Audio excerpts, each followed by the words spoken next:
ओम पूर्णमदः पूर्णमिदं पूर्णात् पूर्णमुदच्यते पूर्णस्य पूर्णमादाय पूर्णमेवावशिष्यते।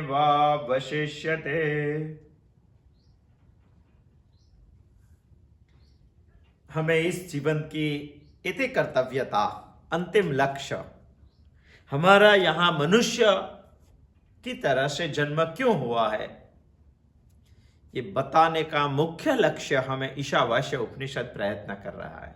उन्होंने बताया कि इस जन्म में हमें ईसा से इस जगत को आच्छादित करना है, मगर हमने गलती ये की है कि हम जन्म जन्मांतर से अविद्या से इस जगत को आच्छादित करते हैं। अविद्या को हटाकर ईसा से, माने आत्मा से, इस जगत को आच्छादित करना है। इस जगत को ईसा से आच्छादित करना है तो हमें ईशावास्य उपनिषद ईशा के कुछ लक्षण बता रहे। क्या है ईशा, कैसा है ईसा, वो बताने के लिए चौथे पांचवें मंत्र में हमें कुछ लक्षण बताए। छठे सातवें मंत्र में जिन्होंने ईशा को पहचान लिया है वो महापुरुष कैसे जीता है। तत्र को मोह कौशो कहा, तत्र न विजुगुप्सते, ये बात हमें ईशावास्य उपनिषद ने बताई। हमें भी ऐसा आच्छादन करना है। हमें आच्छादन करना है तो हमें आत्मा को समझना पड़ेगा, मगर हम सोपाधिक आत्मा से आच्छादन नहीं कर पाएंगे। इसके लिए निरुपाधिक स्वरूप को समझना पड़ेगा। अब तक जो उपनिषद ने हमें लक्षण बताए, ये 8वें मंत्र में भी उपनिषद हमें लक्षण बता रहे हैं। सपर्यगत शुक्रमकायम व्रणम अस्नामि वीरम शुद्धम पाप विद्धम कविर्मनीषि परिभूस्वयंभो याथा तथ्य तो अर्थान व्यदधात शाश्वतेभ्य समाभ्य। 13 लक्षण हमें ईशावास्य उपनिषद ये 8वें मंत्र में बता रहे, मगर हमें ये शंका होती है कि आगे तो लक्षण बताया, अभी क्यों बताने की जरूरत है। आगे जो लक्षण बताया वो अध्यारोप वाले लक्षण थे। अभी जो बता रहे हैं वो उपाधि के बगैर, निरुपाधिक, अध्यारोप बगैर के लक्षण ईशावास्य उपनिषद हमें बता रहे हैं। इसमें से एक पहला लक्षण है सपर्यगात। 13 लक्षण हमने लिख दिया है।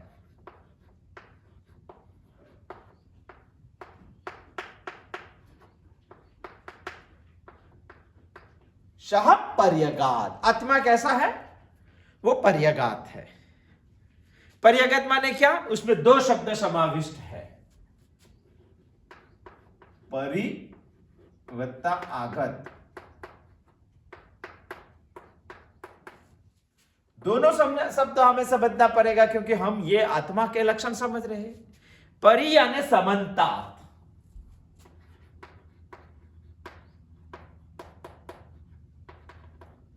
समन्तात का मतलब होता है चारों ओर से।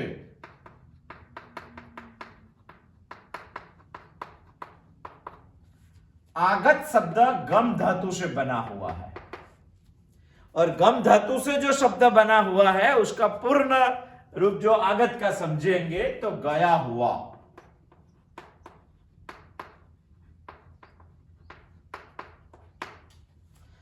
परिआगत का पूर्ण अर्थ बनाएंगे तो चारों ओर जो गया हुआ है इसको परिआगत बोलते हैं। सपर्यगत शुक्रमकायम व्रणम अस्नामि वीरम शुद्धम पाप विद्धम कविर्मनीषि परिभो स्वयंभू याथा तथ्य तो अर्थान व्यदधात शाश्वतेभ्य समाभ्य। परिआगत, परिआगत, परिआगत का मतलब होता है चारों ओर जो गया हुआ है। चारों ओर गया हुआ है यानी हमें यह मानना पड़ेगा कि यहां उपनिषद हमें बता रही है कि वो सर्वव्यापक है। सह पर्यगात, सह व्यापक, चारों ओर सब जगह पे वो व्यापक है। ये बताने के लिए उपनिषद ने हमें ये पहला लक्षण बताया है, सपर्यगात। सपर्यगात, परिवत्तागत, चारों ओर जो फैला हुआ है। हम इसके लिए एग्जाम्पल लेंगे तो क्या लेंगे? आत्मा सर्वव्यापक है, ये बात हमें समझ में नहीं आती है। ऐसा बोल देने से और सुनने से और इतना ही पढ़ लेने से कुछ समझ में आता नहीं है, क्योंकि हमारा व्यवहार में ये नहीं है। कई बताएंगे कि कैसे सर्वव्यापक है, धुएं की तरह सर्वव्यापक है। नहीं, धुआं सर्वव्यापक नहीं। हाँ, बताना है तो ऐसे बता सकते हैं, एक एग्जाम्पल लेना है तो सही माने में वो सही तो नहीं है, क्योंकि वो भी सर्वव्यापक नहीं है। फिर भी एक एग्जाम्पल हम ले सकते हैं कि आत्मा कैसे सर्वव्यापक है, इसका एक एग्जाम्पल लेना है तो हम ले सकते हैं आकाश की तरह आत्मा सर्वव्यापक है। आत्मा सब जगह पे है, सब जगह है। सर्व देश में आत्मा है, सर्व काल में आत्मा है। सर्व देश माने सब जगह पे आत्मा है। ऐसी दुनिया में, ब्रह्मांड में और दूसरा भी ब्रह्मांड होता तो कौन सा भी ब्रह्मांड के ऐसी कोने की एक भी जगह ऐसी नहीं है जहां आत्मा नहीं है। ये तो हमें लक्षण बता रहा है ईशावास्य उपनिषद पहला। हमें यह समझना है, क्योंकि हमें आत्मा समझना है, क्योंकि आत्मा को इसीलिए समझना है, हमें इस जगत को आच्छादित करना है आत्मा से, ईशा से। सपर्यगात सपर्यगात सुक्रम कायम व्रणम अस्नामि वीरम शुद्धम पाप विद्धम कवीर्मनीषि परिभूष्वयंभो याथा तथ्य तो अर्थान व्यदधात शाश्वतीभ्य समाभ्य। 13 में से हमें पहला समझना है सपर्यगात, चारों ओर फैला हुआ, चारों ओर गया हुआ, और चारों ओर गया हुआ को बोलते हैं हम व्यापक। आत्मा सब जगह पे है, यानी सर्व देश में सह पर्यगात है, सब काल में सह पर्यगात है। कौन सा भी काल ऐसा नहीं है जो बीत चुका है, अभी है और आने वाला है, सब काल में पर्यगात है, व्यापक है आत्मा। सभी अवस्था में पर्यगात है, सह पर्यगात सभी अवस्था। कौन सी भी अवस्था हमारी और दूसरे की ऐसी नहीं है जिसमें आत्मा नहीं है। दुनिया के सभी नाम और रूप के जो भी आकार हमने देखे, सब जगह पे आत्मा है। स्थूल में है, सूक्ष्म में है, इस जगत का कार्य और कारण सब जगह पे आत्मा है। सब पर्यगात हमें समझना पड़ेगा। आप बोलेंगे कि इसके लिए आपने आकाश का एग्जांपल है। आकाश सभी जगह पे है, सभी जगह पे। हम में भी आकाश है, घट में भी आकाश है, ये दीवार में भी आकाश है, ये ब्लैक बोर्ड में भी, सब जगह पे आकाश है, मगर एक जगह पे आकाश नहीं है। इसीलिए ये परफेक्ट एग्जाम्पल नहीं है। फिर भी हमें समझने के लिए, आत्मा का एग्जाम्पल देने के लिए और कोई चीज नहीं है, इसीलिए आकाश से हम समझ रहे हैं। सुषुप्ति अवस्था में आकाश नहीं है, बाकी सब जगह पे। हमें यह बात समझनी पड़ेगी कि आत्मा सर्वव्यापक है, मगर कई बातों पे हमें शंका है, प्रश्न है। इसीलिए श्रुति की यह बात हमें सही ढंग से समझ में नहीं आती। वो प्रश्न भी खड़े करने चाहिए और प्रश्न के बारे में सोचना भी चाहिए। हमें एक शंका है। कौन सी शंका है? यदि आत्मा सर्वव्यापक है तो व्यवहार कैसे होगा? ये तो बहुत बड़ा प्रश्न है। समझ गए ना प्रश्न आप? हम ऐसे समझ गए, गधे में भी आत्मा है, हम में भी आत्मा है और सब में आत्मा है। ऐसा यदि हमने सोच लिया, हम ही सब में और सब हम में है, ऐसा हमने मान लिया, समझ लिया, तो इस दुनिया का व्यवहार कैसे करेंगे? क्योंकि सब मैं ही हूं और सब मुझ में है। सपर्यगात समझना पड़ेगा। व्यवहार कैसे करेंगे? यदि आत्मा तो सर्वव्यापक है और आत्मा सर्वज्ञ है। यदि सर्वज्ञ है तो सब कुछ मैं समझ पाता हूं, मगर नहीं समझ पाता हूं। मैं इस दुनिया में व्यवहार ही कैसे करूंगा? दूसरा कोई है ही नहीं, दूसरा पत्नी, पुत्र, पिता है, कैसे बना सकूंगा? क्योंकि वो तो सब एक ही आत्मा है। दुनिया का व्यवहार कैसे होगा? यदि मैंने मान लिया सही माने में कि आत्मा सर्वव्यापक है, तो व्यवहार बहुत मुश्किल हो जाएगा, दोष आ जाएगी उसमें। और दूसरी ये भी बात है कि आत्मा यदि सर्वव्यापक है और आत्मा सर्वज्ञ है, तो मैं सर्वज्ञ क्यों नहीं हूं, मुझे सब कुछ मालूम पड़ जाएगा, ऐसा क्यों नहीं है। हम सोचते हैं कि व्यवहार हम कैसे करते हैं उसके बारे में थोड़ा सोचते हैं, इसीलिए हमारा यह प्रश्न क्लियर हो जाएगा। क्योंकि सर्वव्यापक के बारे में बहुत सारे शंकाएं खड़ी हो जाती है, वो शंका का निर्मूलन करना पड़ता है, तभी तो हमें श्रुति के ऊपर विश्वास होता है, श्रुति के ऊपर श्रद्धा होती है। श्रुति वैसे तो नहीं बता रही है, जो बात है वो सनातन सत्य हमें बता रही है कि आत्मा सर्वपर्यगा है, सहपर्यगात है, आत्मा सर्वव्यापक है। मगर हमें प्रश्न खड़ा होता है कि सर्वपर्यगात होता है तो व्यवहार कैसे होगा, हमें सबका ज्ञान क्यों नहीं होता है। इसके लिए एक हम एग्जाम्पल से समझते हैं कि सोचो कई जगह पे एक विवाह हो रहा था, एक लड़की और लड़का का, और विवाह के वक्त उस घर के सामने बहुत बड़ा एक मंडप बनाया हुआ था। यदि मंडप बनाते हैं शादी में तो मंडप तो कपड़े का होता है, कपड़े का मंडप बनाया हुआ था। यह कपड़े के मंडप के नीचे मान लो हम एक कुर्सी के ऊपर बैठे हुए थे, चारपाई के ऊपर बैठे हुए थे, और बैठकर हम सोच रहे हैं कि जो बनाया हुआ मंडप है उसे कपड़ की कितनी अच्छी डिजाइन है। क्या वो डिजाइन देखते हैं तभी हमें आकाश दिखाई देता है? नहीं दिखाई देता है मगर दिखाई नहीं देता है। क्यों नहीं दिखाई देता है? क्योंकि उसका आवरण आ गया है, पर्दे का, कपड़ का जो पर्दा है उसका आवरण आ गया। मगर यदि किसी ने इस पर्दे में, इस मंडप के कापर के अंदर एक घोड़े जैसा आकार काट लिया तो हमें आकाश दिखाई देगा कि नहीं दिखाई देगा? कितना दिखाई देगा? घोड़े जैसा दिखाई देगा। हम क्या मानेंगे कि ये आकाश घोड़ा है, क्योंकि पर्दे में काटा हुआ इतना ही बहक का ज्ञान हमें होता है, इतना ही अज्ञान हमारा हट जाता है। जितना अज्ञान हटता है उतना ही ज्ञान होता है। तभी हम मानते हैं कि आकाश घोड़े जैसा है। यदि किसी ने काट दिया हाथी जैसा तो हमें आकाश हाथी जैसा दिखाई ही देता है। जो दिखाई देता है उसको हम मानते हैं, इतना ही मान लेते हैं। हाथी यानी आकाश, आकाश माने हाथी, क्या दूसरा आकाश नहीं है? अरे आकाश इतना बड़ा है, सर्वव्यापक है, जो हम देखते नहीं है और उसके ऊपर से अज्ञान का हम आवरण हटाते नहीं है। जितना ज्ञान होता है उतना ही हम मानते हैं, इसीलिए हमारा व्यवहार सब चल रहा है।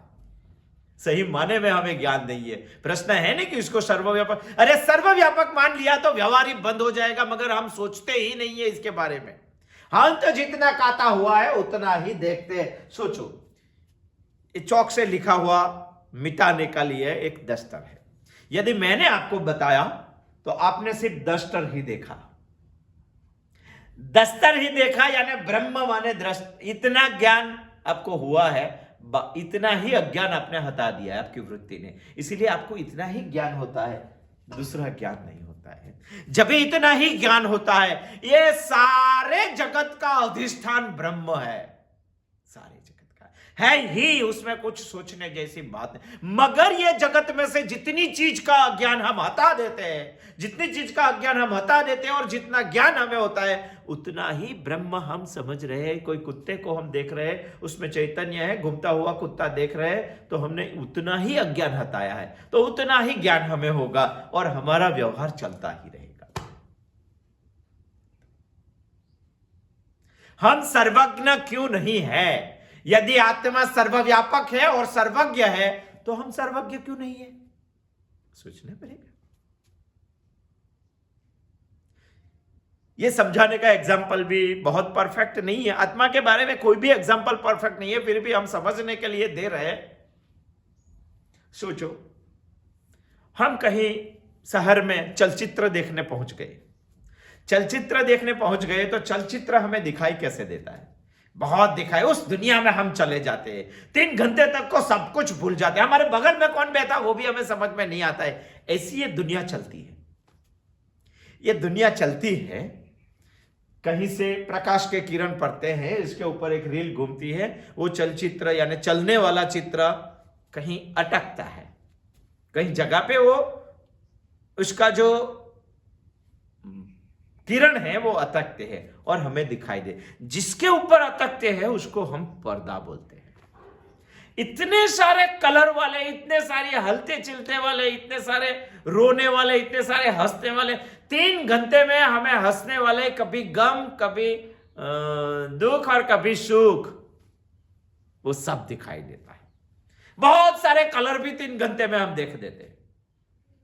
तो क्या जिसके ऊपर हम चलचित्र देख रहे हैं वो पर्दा कलर वाला है क्या?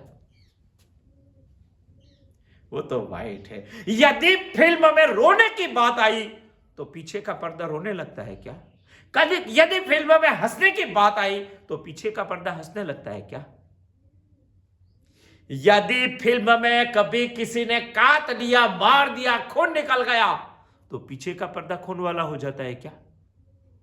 3 घंटे तक चलने वाला फिल्म हमें बहुत सारी बातें भुला देता है और कोई अलग सी दुनिया में हमें ले जाता है।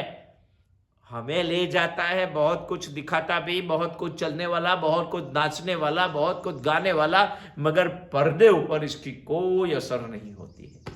होती है क्या? देखा है कभी फिल्म खत्म होने के बाद जो व्हाइट पर्दा हमें दिखाई देता है तो 3 घंटे तक फिल्म चलती है, फिर भी वो पर्दा कलर वाला नहीं होता है जिसके ऊपर हम देख रहे हैं। हमारे अंदर एक सर्वव्यापक आत्मा ऐसा है, हमारी 3 घंटे की नहीं, हमारी 100 साल की एक आयु चलचित्र चल रही है, फिर भी इसके ऊपर कोई असर नहीं होता है। निर्लेप है, निराकार है, सर्वव्यापक है, सब पर्यगात है आत्मा। समझेंगे हम, 13 का 13 लक्षण समझेंगे। उसमें पहला अभी समझ रहे हैं, आत्मा सपर्यगात है। हम सोच रहे हैं कि हमें सर्वज्ञ क्यों नहीं हो सकते। यदि आत्मा सर्वज्ञ है तो सर्वव्यापक आत्मा हम भी है, तो हम सर्वज्ञ क्यों नहीं होते? क्योंकि हम 3 घंटे की फिल्म देखते हैं, पीछे की पर्दे की बात नहीं करते हैं। कभी करते हैं क्या? नहीं करते। वो करनी चाहिए, सोचना चाहिए पर्दे के बारे में भी। यदि एक ही फिल्म दिखाता है क्या पर्दा? अरे 3 घंटे का एक खत्म हो गया, एक सप्ताह तक चलता है, शुक्रवार के दिन, फ्राइडे के दिन दूसरा फिल्म आता है, दूसरा भी वो बताने लगता है। हमारा एक जन्म तक यही आत्मा ऐसा थोड़ा है। जैसे फिल्म की रील बदलते हैं ऐसे टॉकीज वाले पर्दे भी बदल देते हैं क्या? पर्दा एक ही रहता है, इसके ऊपर हजारों फिल्म दिखाई देते हैं, दिखाई जा सकती है और दिखाते हैं और देखते हैं हम। ये जो आत्मा है, सपर्यगात है, वो तो एक ही है। ये पर्दे के ऊपर हमारे हजारों जन्म दिखाई देते हैं, जाते हैं, हम मानते हैं, मगर जिसके ऊपर ये चलचित्र दिखाई देता है उसको कभी नहीं समझते हैं। इसीलिए हमें सर्वज्ञ नहीं बन सकते हैं। हम पर्दे का नहीं सोचते, हम चलचित्र का सोचते हैं। इसीलिए तो हमारा व्यवहार चल रहा है। हमारी एक शंका है, व्यवहार क्यों चल रहा है? हम सर्वज्ञ क्यों नहीं है? क्योंकि हम ज्यादातर इसके बारे में सोचते हैं।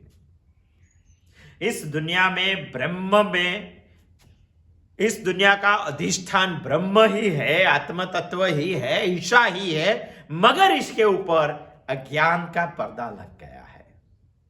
वो अज्ञान के पर्दे में से जितना चित्र हम काटते हैं उतना ही ब्रह्म हमें दिखाई देता है, दूसरा नहीं। यदि पूरा मंडप हट गया और पूरा आकाश हमें दिखाई दिया, इसी को ही बोलते हैं आत्मज्ञान। कैसे होता है? तो हमें यह भी सोचना पड़ेगा कि हमें ज्ञान कैसे होता है। हमारी इंद्रियां कोई भी दुनिया के विषय के साथ संबंध में आती है, तभी हमारे अंतःकरण में से विषयाकार वृत्ति निर्माण होती है। वही विषयाकार वृत्ति के ऊपर चैतन्य आरूढ़ होता है, तभी हमें वही विषय का ज्ञान होता है। आप बोलते हैं कि चैतन्य सर्वव्यापक है, तो आरूढ़ कैसे होता है? वो भी एक दूसरी शंका है।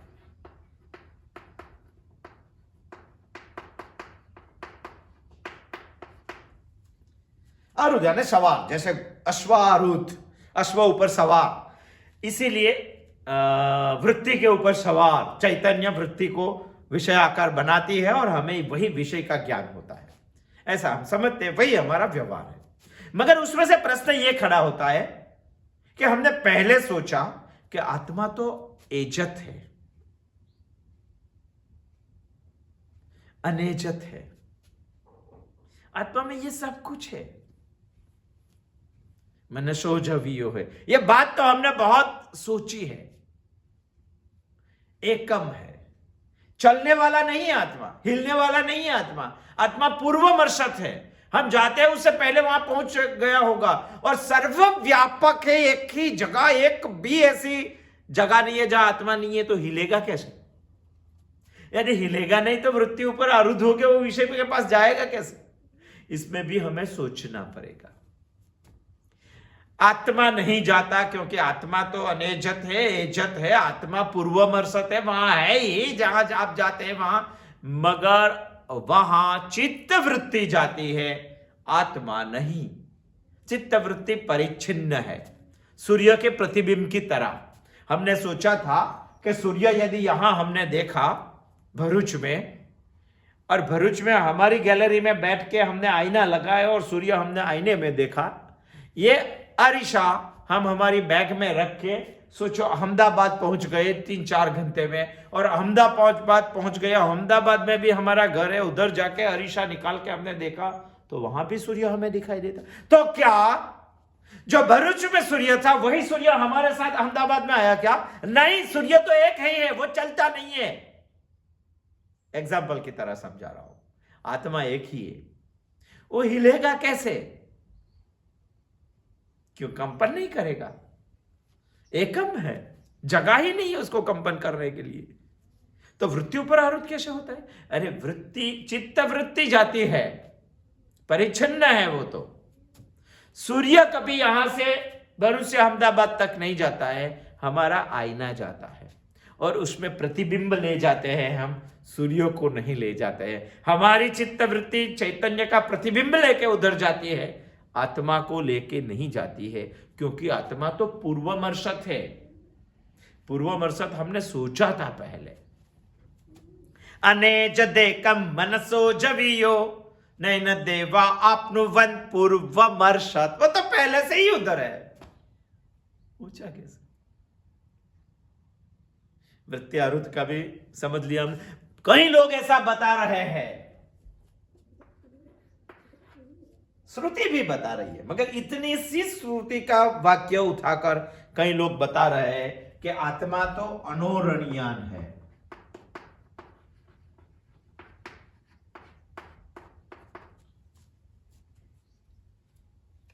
अनोरणीयान यानी सूक्ष्म, अणु की तरह सूक्ष्म।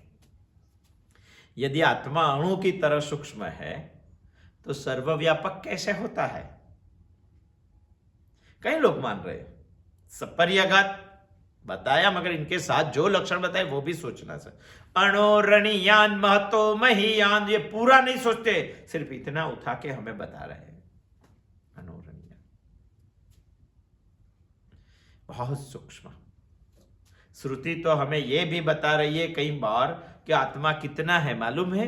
हमारा सर का एक बाल हम उठाएंगे, वही बाल की तोच जो होती है इसके ऊपर कितनी जगह होती है, देख नहीं पाते वैसे तो हम, मगर यदि सूक्ष्म दर्शक यंत्र से हमने देख लिया तो उसी जगह का 100वां भाग लीजिए आप, 100वां भाग, उसी जगह का 100वां भाग सोचिए, और जो 100वां भाग आप देख रहे हैं उससे भी 100वां भाग की आप कल्पना कीजिए। देख भी नहीं सकते, अनुभव भी नहीं कर सकते, कल्पना कर सकते। इतने कद का आत्मा है, सूक्ष्म है, इतना सूक्ष्म है। इसीलिए तो हमें एक देह में से दूसरे देह में जब आत्मा जाता है, मृत्यु होता है और जन्म होता है तो दिखाई नहीं देता है। अणोरणीयान है, सूक्ष्म है। सूक्ष्म है मगर हमारे शरीर में कहाँ है? कोई बोल रहे हैं कि आंख का काम होता है तभी आंख के, नाक का काम होता है तभी नाक में, कान का काम, ऐसा नहीं है ने। ऐसा होगा तो आत्मा पूरा दिन कहां दौड़ धाम करता रहेगा? कभी आंख का काम पड़ा तो आंख में गया, नाक का काम पड़ा तो नाक के गए, पग में काम पड़ा तो पग में। ऐसा थोड़ा होता है, आत्मा दौड़ा दौड़ी थोड़ा करते हैं, ऐसा नहीं। बता रहे हैं कई लोग, सोच रहे हैं कई लोग, मगर आत्मा तो सपर्यगात है, सपर्यगात। कई लोग बोल रहे हैं आत्मा अंगुष्ठ मात्र है। ये अंगुष्ठ जितना भी है वो श्रुति बता रही है, ऐसा सब लोग बता रहे, मगर अंगुष्ठ मात्र इतना ही होता है। मगर अंगुष्ठ मात्र कहां रहता है? तो बोल रहे हृदय में रहता है। यदि हृदय में रहता है तो पूरा संचालन कैसे करता है? तो जवाब दे रहे हैं कि नहीं, हृदय में रहता है और ज्योत स्वरूप रहता है, अंगुष्ठ मात्र। समझ में आया उसकी बात? ज्योत जैसे रहते हैं, सोचो एक ही कोने में, घर के कोने में ज्योत जलाया तो पूरे कमरे में उजाला हो जाता है कि नहीं? उसका कहना ऐसा है कि यदि हृदय में अंगुष्ठ मात्र आत्मा ज्योत की तरह रहता है और पूरे शरीर को प्रकाशित करता है। इतना ही नहीं, ये शरीर में जितनी इंद्रिया है वो होल है, वो होल के द्वारा आत्मा का प्रकाश बाहर भी जाता है और बाहर प्रकाशित करता है। ऐसे सोच रहे हैं कई लोग।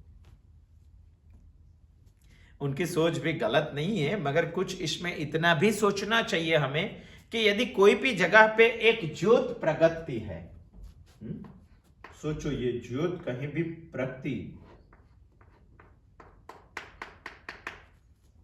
तो ये ज्योत अपने नजदीक जितना प्रकाश देती है उतना दूर भी उतना ही देती है क्या? जितना जितना दूर जाएंगे उतना उतना प्रकाश कम होता जाता रहे। घर के एक कोने में यदि नैऋत्य कोने में हमने ज्योत प्रगटाई है अंगुष्ठ मात्र, तो ईशान कोने में उतना ही प्रकाश रहता है जितना नैऋत्य में है? नहीं रहता है। तो यहां तो उल्टा है। सोचो इंद्रियों के द्वारा यह प्रकाश बाहर जा रहा है, अंगुष्ठ मात्रम जो हृदय में रहता है, तो बाहर जाते जाते तो प्रकाश कम हो जाना चाहिए, मगर इंद्रिय बाहर ज्यादा प्रकाश देती है, अंदर कम देती है, क्योंकि उसको अंदर झांकने का टाइम ही नहीं है। जो बाहर ज्यादा प्रकाश है, अंदर कम प्रकाश है। तो अंगुष्ठ मात्र के बारे में भी हमें शंका है। आत्मा तो सपर्यगात है, सपर्यगात। कई लोग बोल रहे हैं आत्मा देह परिमाण है, देह जैसा है, सर्व में देह, पूरे देह में समाया हुआ है। एक भी जगह ऐसी नहीं है जहां देह में वो आत्मा नहीं है। चलो ये बात भी हम मान ले। वो बोल रहे हैं कि एक रस प्रकाश पूरे देह में है। ये बात भी हमने मान ली कि मनुष्य के देह में, मनुष्य के शरीर के बराबर, परिमाण बराबर आत्मा होता है। मगर सोचो मनुष्य का देहांत हो गया और दूसरा जन्म उसका चींटी का हुआ, तो इतना बड़ा आत्मा चींटी के तन में कैसे जाएगा?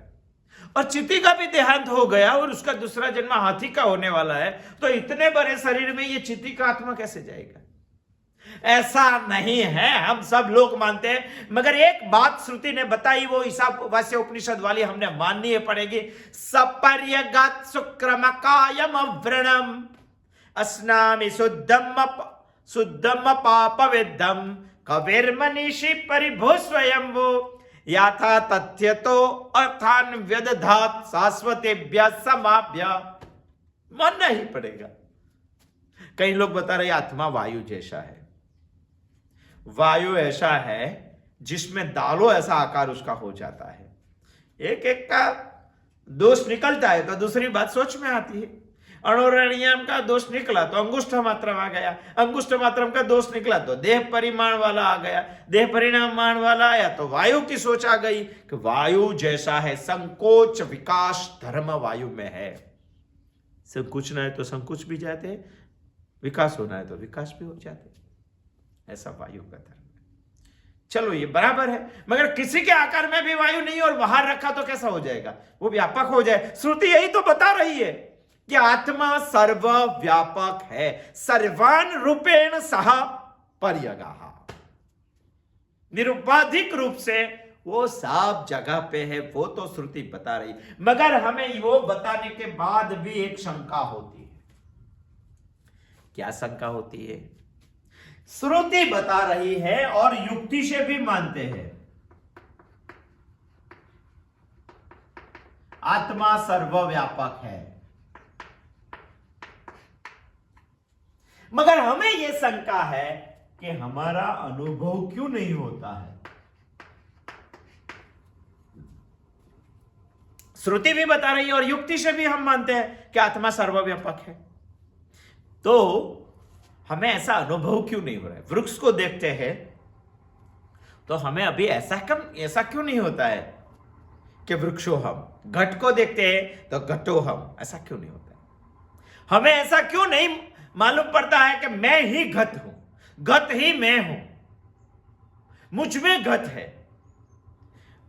वृक्ष में मैं हूं, वृक्ष मुझ में है, मैं ही वृक्ष हूं, वो क्यों नहीं समझ में आता है? क्योंकि आत्मा तो सर्वव्यापक है, और सर्वव्यापक है तो इतना क्यों समझ में नहीं आता? मेरा अनुभव में क्यों नहीं आता है? श्रुति बता रही कि यह अनुभव भी होता है यदि पूर्णतः ज्ञान आपको हो गया तो। आत्मा का पूर्णतः ज्ञान यदि हो गया तो आपको यह अनुभव भी होता है, सब में आप है, आप में सब है, आप ही सब है, सब ही आप है, वो होता है। यस्तु सर्वाणि भूतानि आत्मन्येवानुपश्यति सर्वभूतेषु चात्मानं ततो न विजुगुप्सते। पता है, ज्ञान होना चाहिए, संपूर्ण समझ होना चाहिए। श्रुति बताती है, श्रीमद् भगवद गीता में भगवान ने भी बताया है, यो मां पश्यन्ति सर्वत्र सर्वं च मयि पश्यति। सर्व में मुझको देखो और सब में मुझको और मुझ में सबको देखना चाहिए। यदि ऐसा हो गया तस्या हम न प्रणश्यामि सच में न प्रणश्यति। यदि आपने ऐसी दृष्टि प्राप्त कर ली तो समझो आपके लिए मैं कभी अदृश्य नहीं हूं और मेरे लिए आप भी अदृश्य नहीं है, क्योंकि हम दोनों एक ही है। छठे अध्याय के 30वें श्लोक में भगवान ने बताया। जब श्रीमद् भगवद गीता के चिंतन में आएगा तभी इसके बारे में ज्यादा सोचेंगे। यो मां पश्यन्ति सर्वत्र, यो मां पश्यति सर्वत्र सर्वं च मयि पश्यति तस्या हम न प्रणश्यन्ति सच में न प्रणश्यति। बहुत अच्छी बात भगवान ने, यह ज्ञान भी हो सकता है। यदि यह ज्ञान होगा तो सब परियागात को समझने के लिए देर नहीं लगेगी। आत्मा व्यापक है, हम भी व्यापक है, फिर भी हम जिद करते हैं कि भगवान हमें यह अनुभव क्यों नहीं होता है।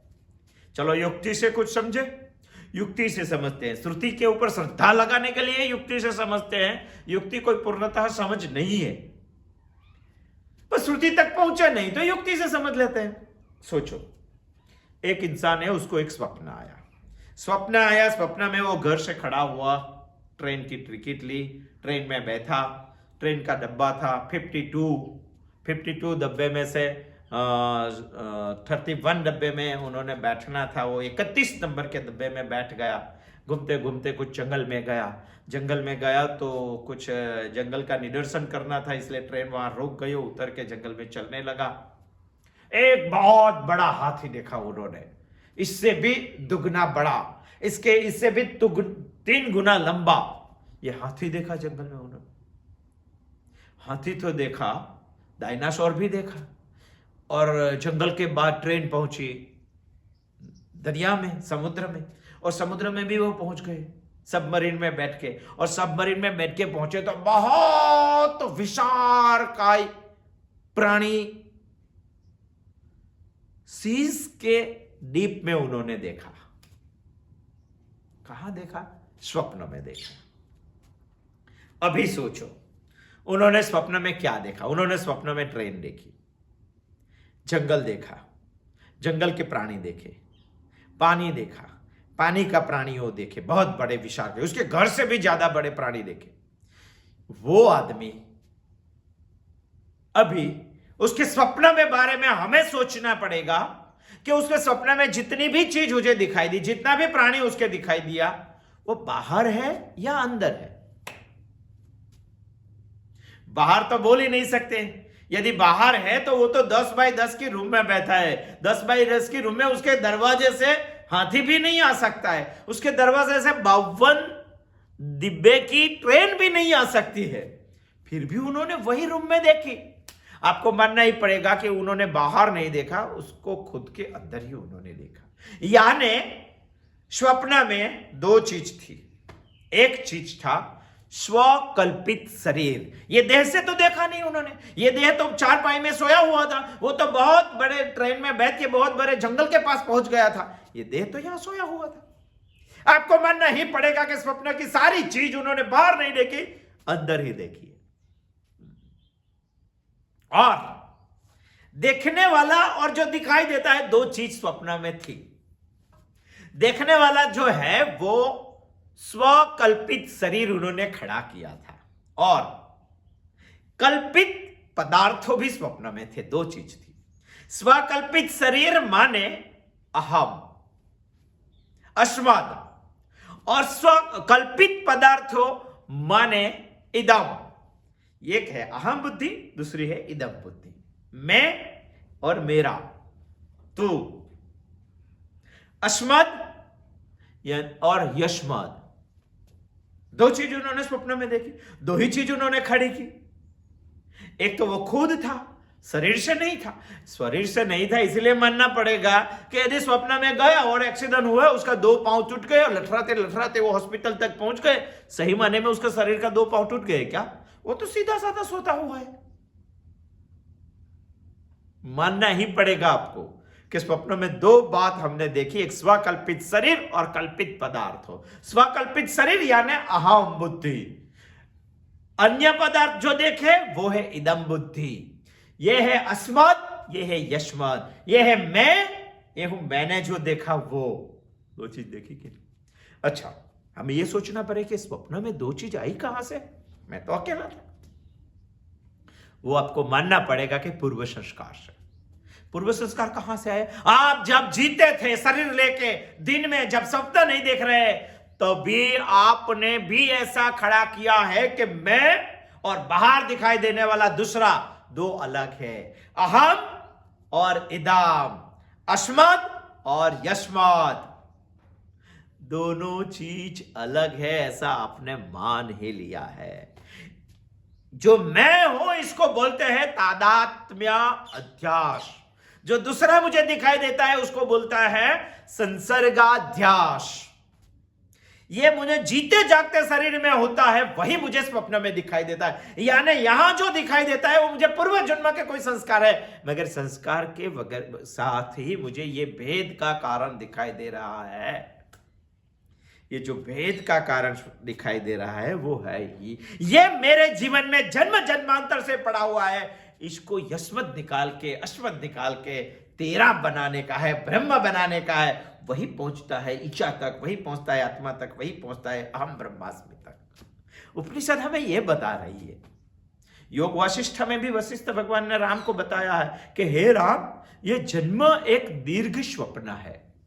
दीर्घ स्वप्न यानी कितने? हमें 5 मिनट का स्वप्न आता है कि 65 मिनट का स्वप्न आता है रात को। ये भी एक बड़ा स्वप्न है जन्म से मृत्यु तक। सोचो 36,500 कि ये दिन का ये स्वप्न है 100 साल का। 365 दिन का 1 साल, 100 साल का 36,500 दिन। ये 36,500 दिन का एक स्वप्न है जिसमें हमें तादात्म्य अध्यास और संसर्गाध्यास वो खड़ा कर दिया है। इसीलिए तो हमें सपर्यगात होने के बाद भी आत्मा हमें सर्वव्यापक अनुभूति नहीं होती है, अनुभव नहीं होता है हमें आत्मा। श्रुति ने बताया, युक्ति ने बताया, फिर भी नहीं होता है।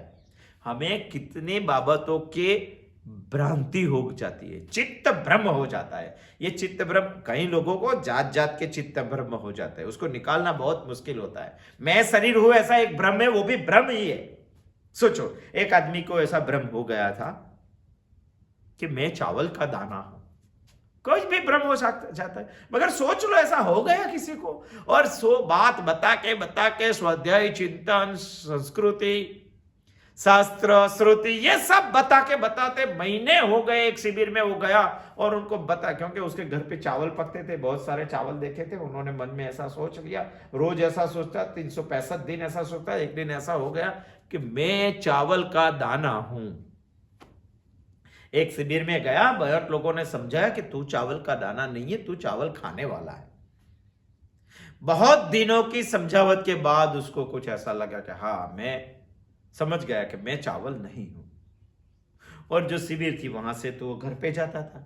घर पे जाता था तो रास्ते में एक पेड़ आया तो पेड़ के ऊपर कहीं चिड़िया बैठी हुई थी, और चिड़िया को देख के घबरा गया, डर गया, और भागते जिन्होंने उसके समझाया कि तू चावल नहीं है, उसके पास पहुंच गया। और उन्होंने बताया कि भाई डरता क्यों है, तू चावल नहीं है। तो कि बाबा जी, मुझे भी मालूम है कि मैं चावल नहीं हूं, आपने बताया ऐसा मैंने मान लिया, मगर वो पेड़ रास्ते में आता है, उसके ऊपर चिड़िया है, तो उसमें क्या डरने का? अरे बाबा जी, आपने तो मुझे समझा दिया कि मैं चावल नहीं हूं, मगर चिड़िया को थोड़ा मालूम है, वो तो समझती है मैं चावल हूं और मुझे खा जाएगी। ये भ्रांति को निकालना बहुत मुश्किल है। ऐसी भ्रांति हमें खड़ी हो गई है। इसीलिए आत्मा सर्वव्यापक होने के बाद भी हमें सर्वव्यापक की अनुभूति नहीं है। चित्त ब्रह्म हो गया है, दीर्घ स्वप्न में है हम। इसीलिए उपनिषद में बार बार समझा रहे हैं, सपर्यगात सुक्रमकायम व्रणम अस्नामि वीरम शुद्धम पाप विद्धम कबीर मनीषी परिभू स्वयंभू याथा तथ्य तो अर्थात व्यदधात शाश्वतेभ्य समाभ्य। आज हम समझने की कोशिश की है, आत्मा सर्वव्यापक है। हमारी शंका और शंका का निरासन करने की भी कोशिश की है, जितना हमने अध्ययन किया है उतना। सह पर्यगात इतना ही नहीं, आत्मा सह शुक्रम भी है। क्या है शुक्रम? आने वाले बुधवार को आएंगे और इसके बारे में हम ज्यादा सोचेंगे। अस्तु, जय श्री कृष्ण।